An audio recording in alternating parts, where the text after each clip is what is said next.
इरोगो लगे होता। ये महाराज हमरा बुझाता कि सगरो होता, सब गांव में होता। एक तरह बच के रहे, कहीं रोगे पर मत हो जा। हमारा कोई ना होई। एगो लड़का का एगो लड़की से प्रेम हो गई। लड़का के घर बड़ा दूर रहे।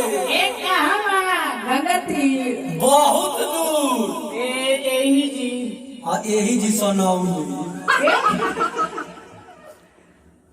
लड़का कहलक अपना प्रेमिका से कहता कि सुन कर मोबाइल के जमाना नहीं खे। काहे हो माई तो हमार मोबाइल छीन ले लो।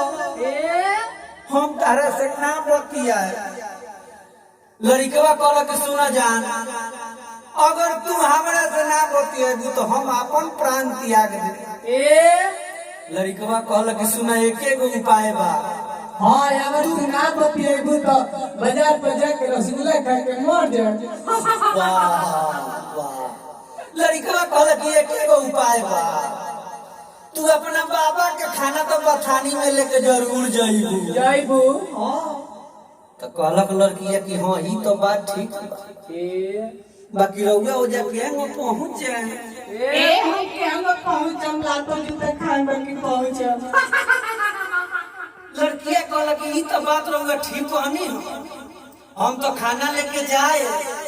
तो लड़किया कहलक बस बस बस बस हमारो काम बन गई। हम जाए ना कहन कि एक काका तनी एक खिली खैनी दो ना। बस वही जा हमनी के भेंट होई। हां जी। तब कहलक लड़किया कि ठीक बा अगर ओजा ना भेंट होई। तो लड़कवा कहलक तो ओजा ना भेंट हो तो पक्का मान जाइ तू कि हम जितेंद्र के घर के पिछवाड़ी से सीटी जरूर बजा दे। कैसे कहता लड़कवा बबुआ हो कैसे हो कि सीटी बजाओ तानी, कि सीटी बजाओ तानी अरे रोड के किनारे। सुनो तोहरे खातिर हम पहले कुंवारे बनी।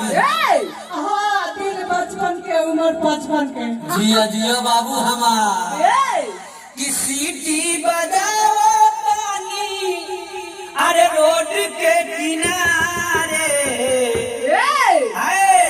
हमरा पदाया करो बानी हम कुंवारे।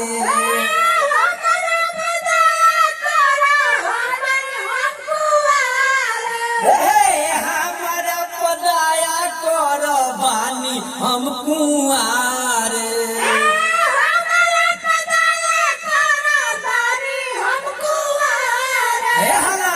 लड़का सुनो अगर वो भेंट ना हो तो सनौली में आ जाइए जगदम्बा स्टूडियो में। परदुमना रात दिन खोल के तार इंतजार करेला। कौन जी तारा के एक नजर देखे खातिर रात दिन तोहरे पर मरेला। कि हमारा पदाया कर बानी हम कुंवारे।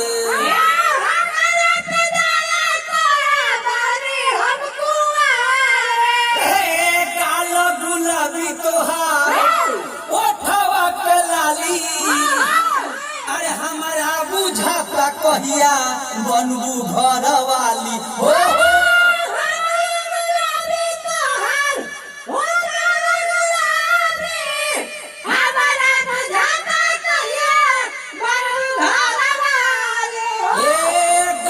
गुलाबी तोहार ओठवा के लाली हमारा बुझाता कहिया बनबू घर वाली।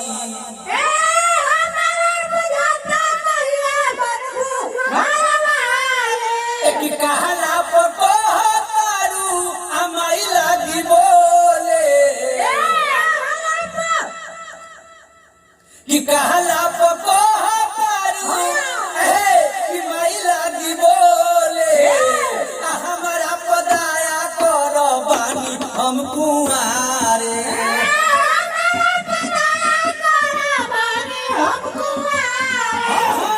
हमारा पदाया कर बानी हम कुंवारे। मारे